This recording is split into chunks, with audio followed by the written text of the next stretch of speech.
I was standing outside the house I'd grown up in, watching the shadows of my childhood flicker through the drawn curtains when the lock clicked audibly on the other side of the door.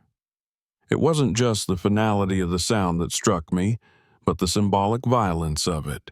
Behind that door were the people who had raised me, taught me how to walk, how to speak, how to fold laundry, how to survive. And now they had decided to survive without me. There was no warning, no conversation, no argument that escalated into slammed doors.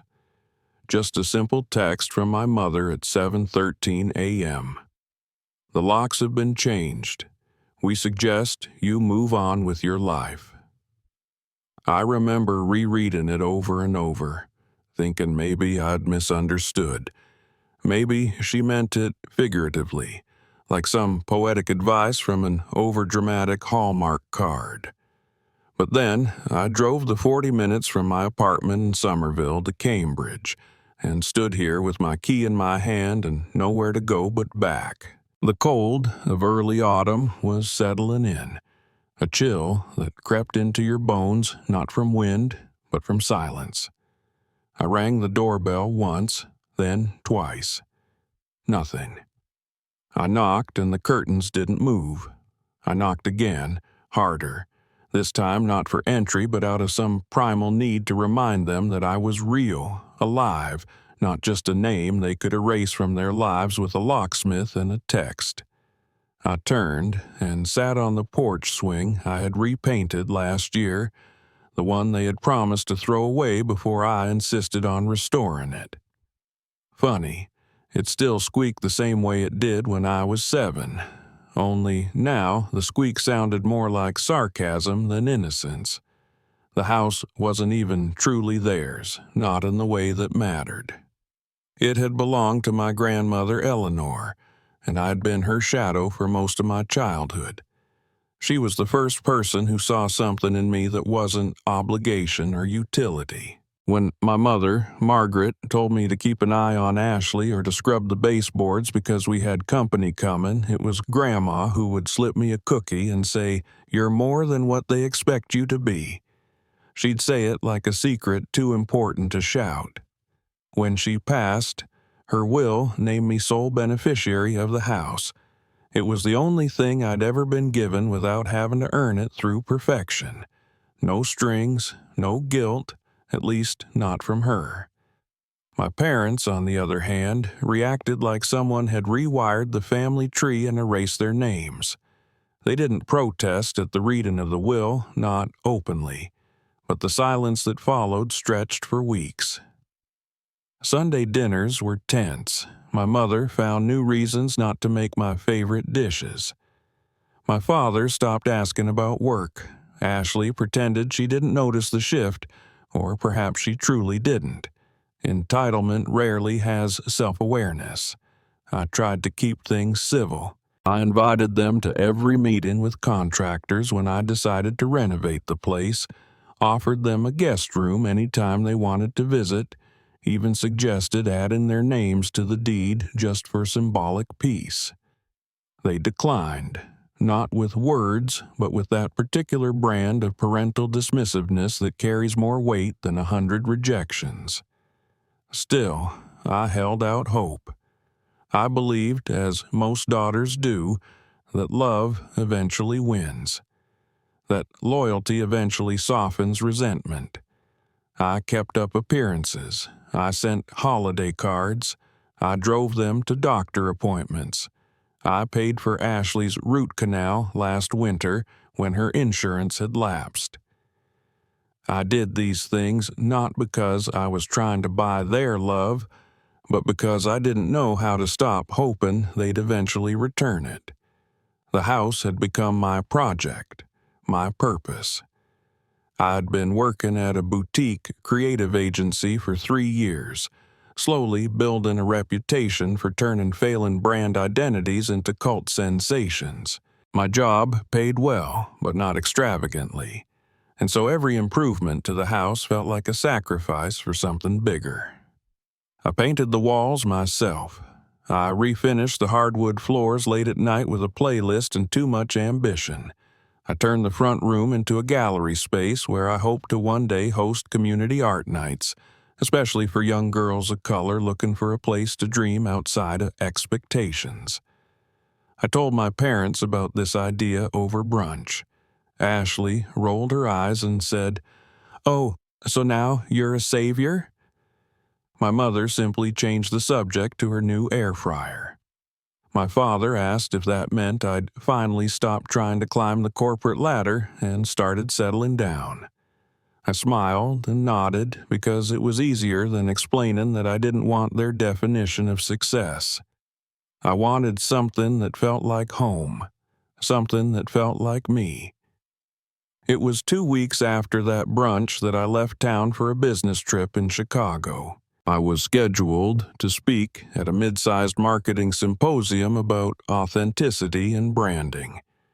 It was the kind of event that could lead to clients and speaking fees, the kind of thing Ashley used to mock with fake applause and dramatic yawns. I left on a Thursday morning. By Friday evening, the house I'd inherited, the only place that had ever felt truly mine, was no longer accessible.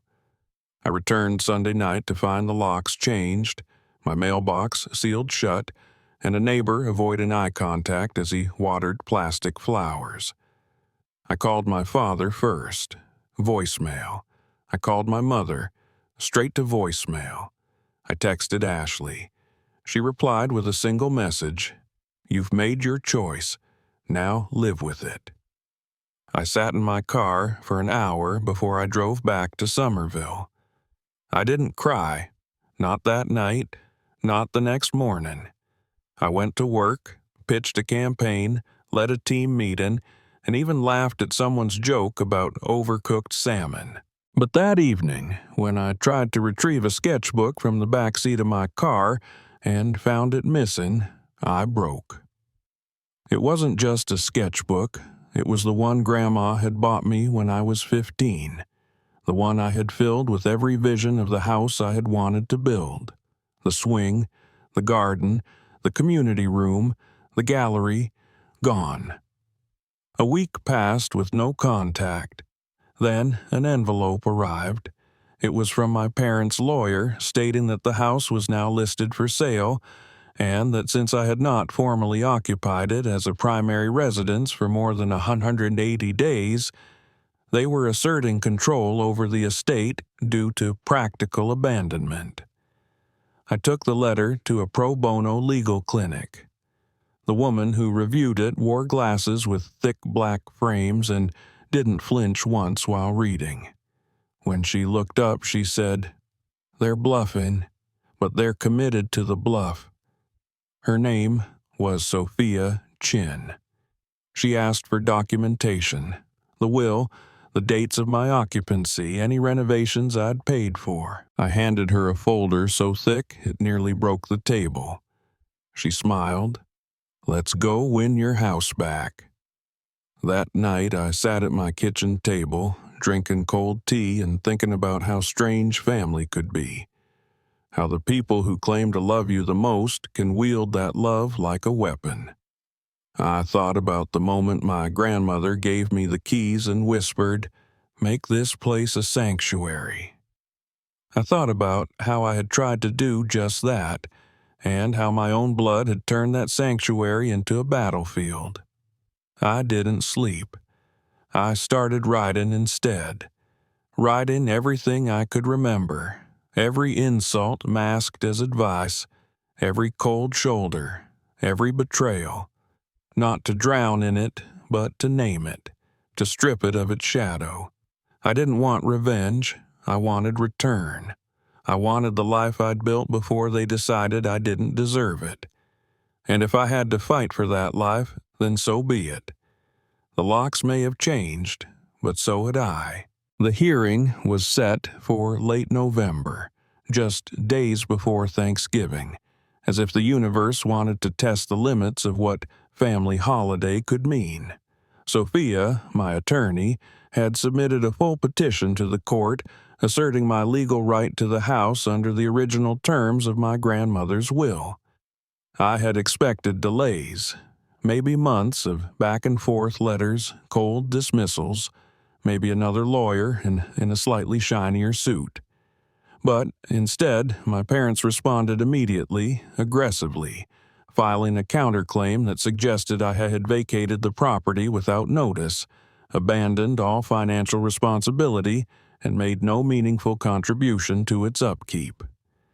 Reading their signed statements felt like being dragged through a slow-motion betrayal, each paragraph a twisting knife. According to them, they had stepped in out of necessity to preserve a property that was otherwise wasting away. They attached photos of the porch before I repainted it, conveniently omitting the aftershots I'd posted on social media with captions like "Weekend Progress" and "Nana would be proud." My hands shook as I scrolled through the PDFs. They had even claimed I had moved out to pursue luxury travel opportunities. That was my business trip to Chicago, 2 days, booked with reward miles, sleeping in a hotel room with a broken AC unit. I forwarded it all to Sophia. She replied 10 minutes later, "This is good. Desperation makes people sloppy." Still, I didn't sleep that week. At work, I smiled through meetings, delivered reports, signed off on campaigns. At home, I stopped cooking, stopped listening to music. Even Bella, usually the first to pick up on my moods, sat quietly by the door, staring at me like she couldn't quite recognize who I was becoming. I didn't recognize me either. On the morning of the hearing, I dressed like armor navy slacks, ivory blouse, my hair tied back so tightly it hurt to blink. Sophia met me on the courthouse steps with her usual calm. "You're going to want to breathe, Lauren. They're going to act like it's Sunday brunch. Smile, play innocent, try to confuse the court with sentiment. That's how this kind of manipulation works. But we have facts. We have documentation.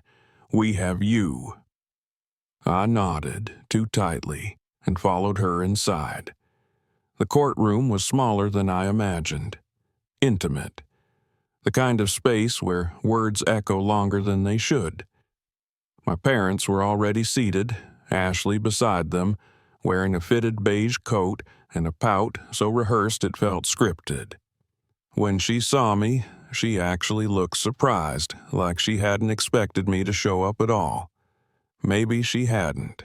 Maybe in their minds I'd simply roll over, let them rewrite the story. But I had read every page, and I was done letting anyone else hold the pen. The judge, a black woman in her 50s with silver curls and reading glasses perched on the bridge of her nose, introduced the case and motioned for Sophia to begin. And begin she did.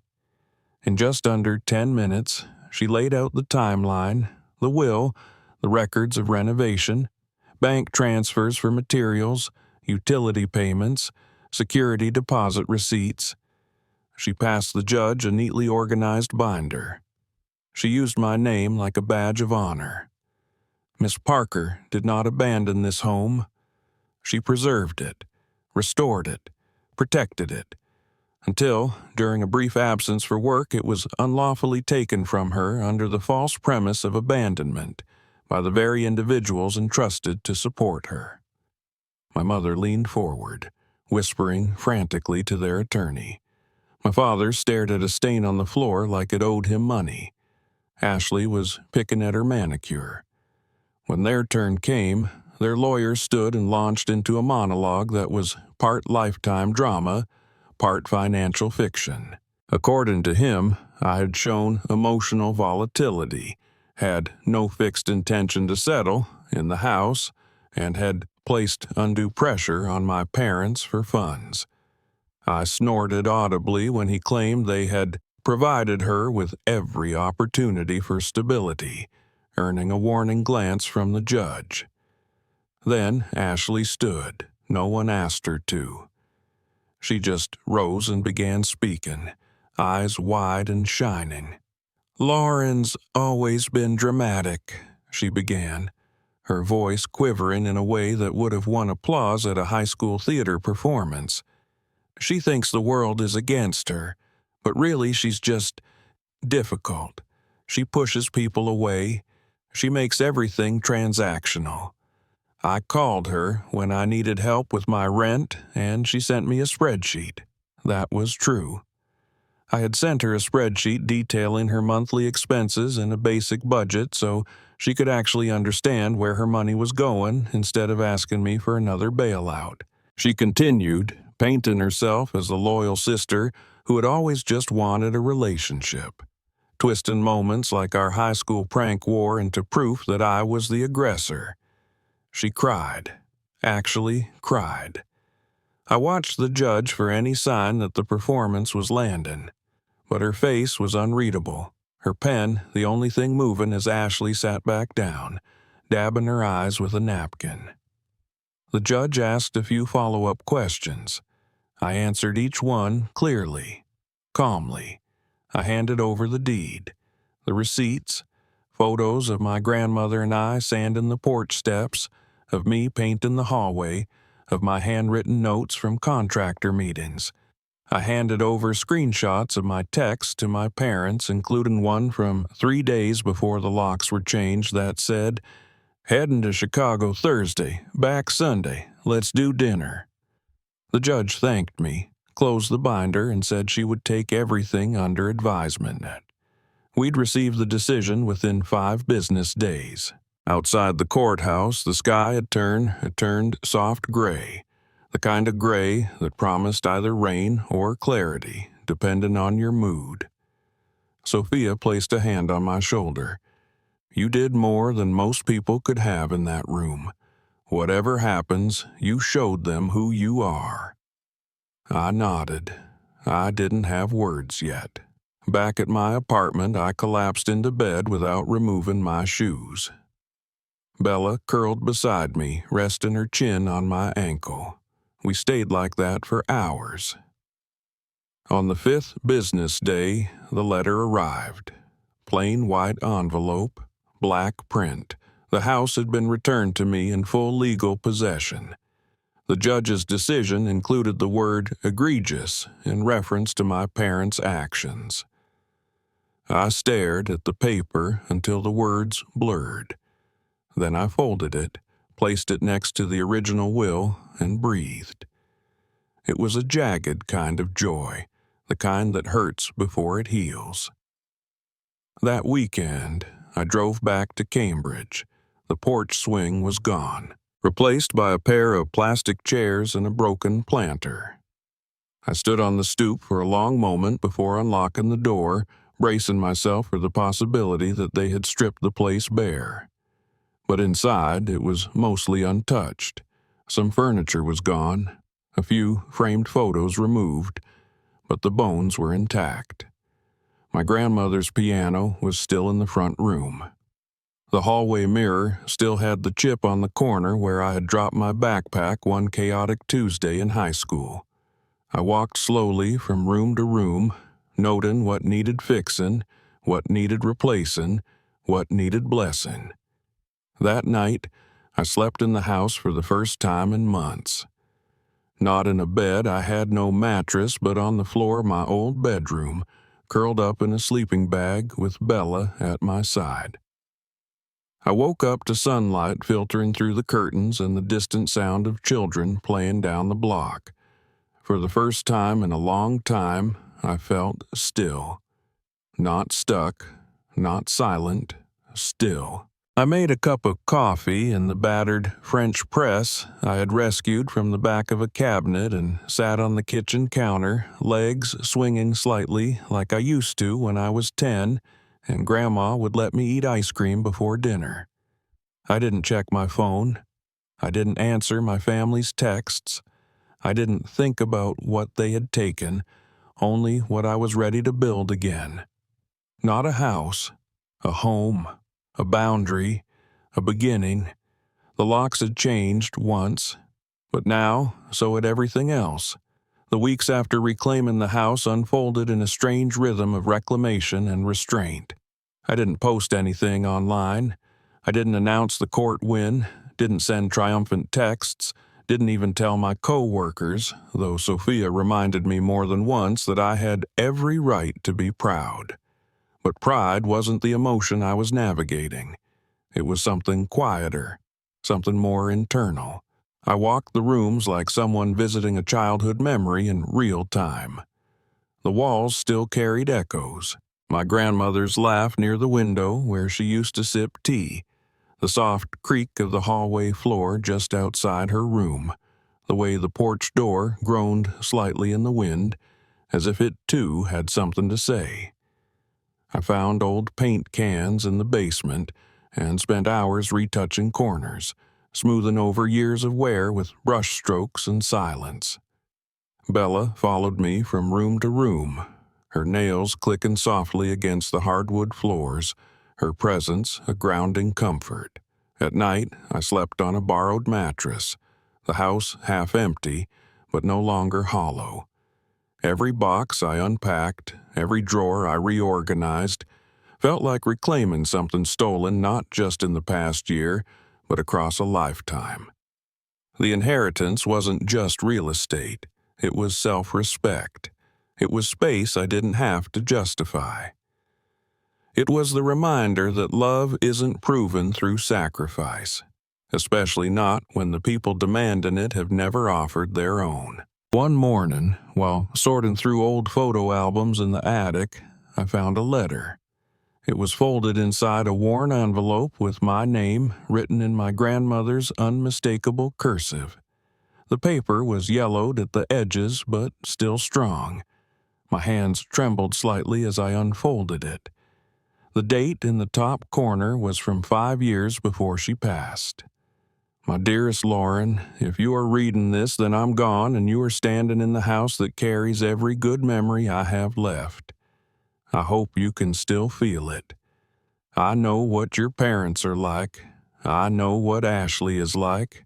And I know how tired you must be. But I chose you, baby girl. I chose you for this house because you see things people miss, because you fight without yelling, because you rebuild instead of run. Don't ever let anyone convince you that love is earned through pain. Don't let them twist you into believing you owe them the pieces they refuse to protect. This house is yours. Not because of paperwork or bloodlines, but because you will fill it with something better than obligation. You will fill it with truth. I sat on the attic floor for a long time after that, the letter in my lap, the air still around me. I think, in that moment, I finally exhaled something I had been holding for years: resentment, hurt, the ache of never being seen fully by the people who raised me, and slowly, grief. The real kind. The kind that doesn't scream or throw things, but instead just sits with you until you remember how to move. I didn't respond to any of my parents' messages. There were plenty. Some furious, some pleading, some pretending none of this had happened. Ashley posted cryptic quotes about forgiveness and family and the price of success. I muted her account. My father left a voicemail claiming I had shamed the family publicly and that if I didn't apologize, there would be consequences. I blocked his number.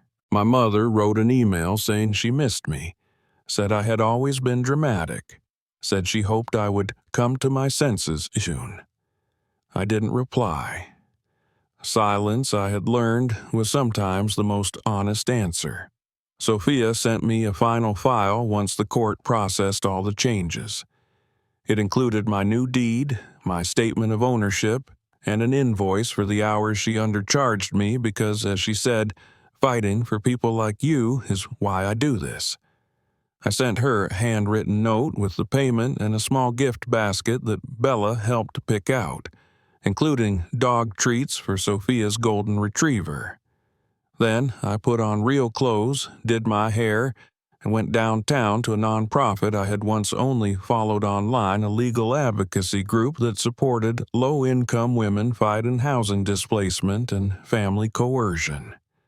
I sat across from their director, a woman named Janice, and explained that I had no legal experience, no paralegal certification, but that I had time and energy and a story. She listened, really listened, and then she said, "We always need volunteers who understand the pain behind the paperwork."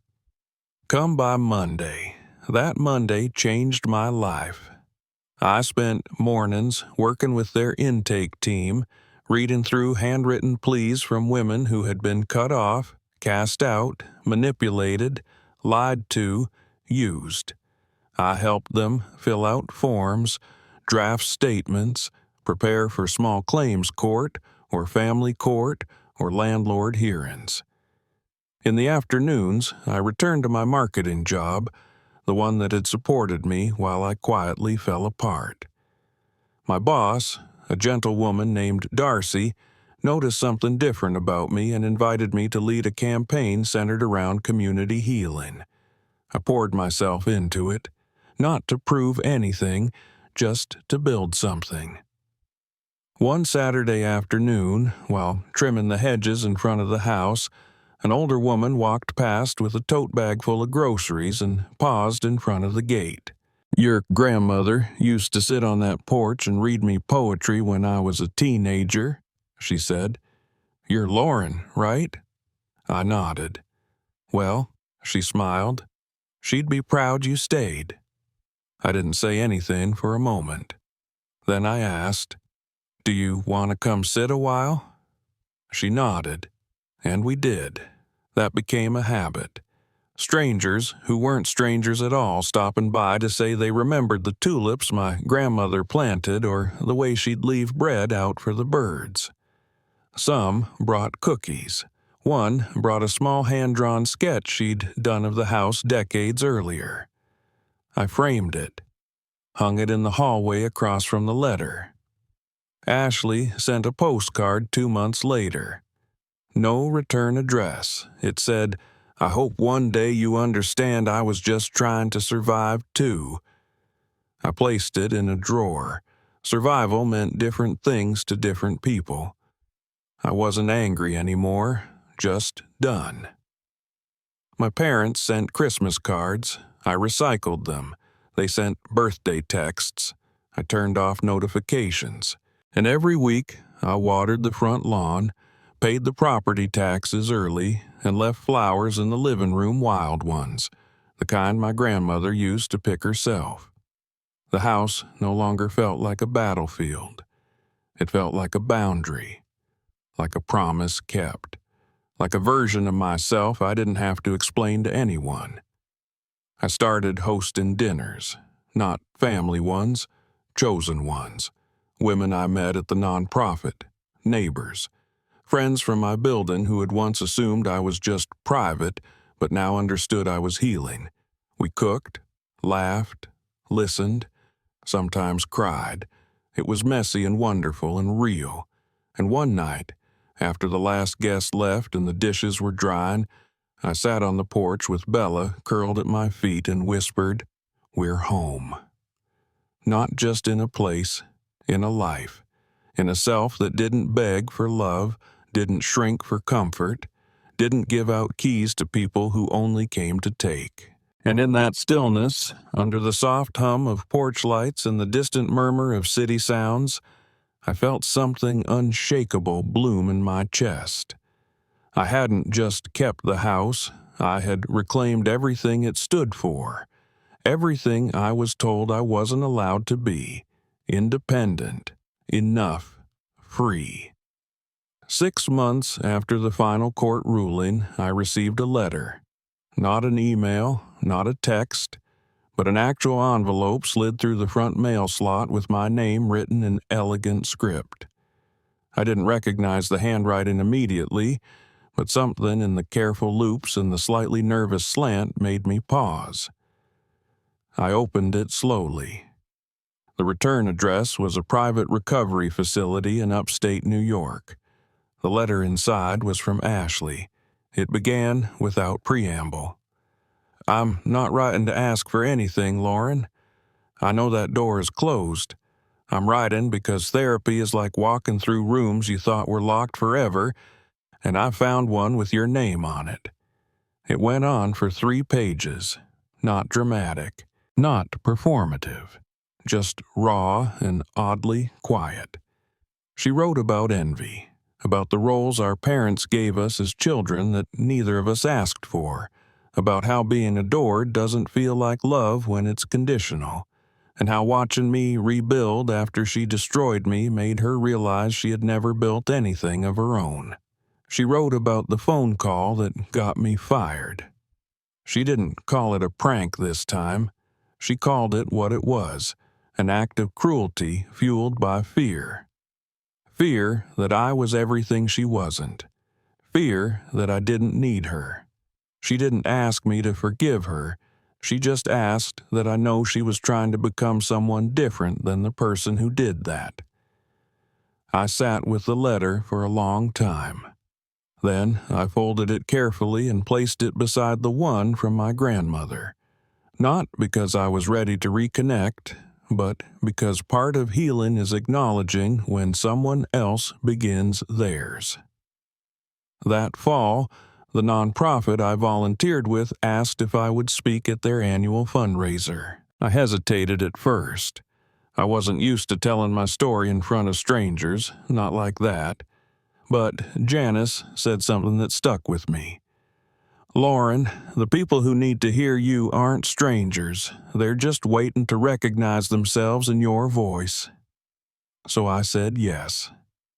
The night of the event, I stood behind the podium in a simple navy dress, my palms slightly damp, the room filled with faces looking up expectantly. I didn't give a polished speech. I told a story about family that takes more than it gives, about silence that became a shield, about reclaiming not just property, but peace.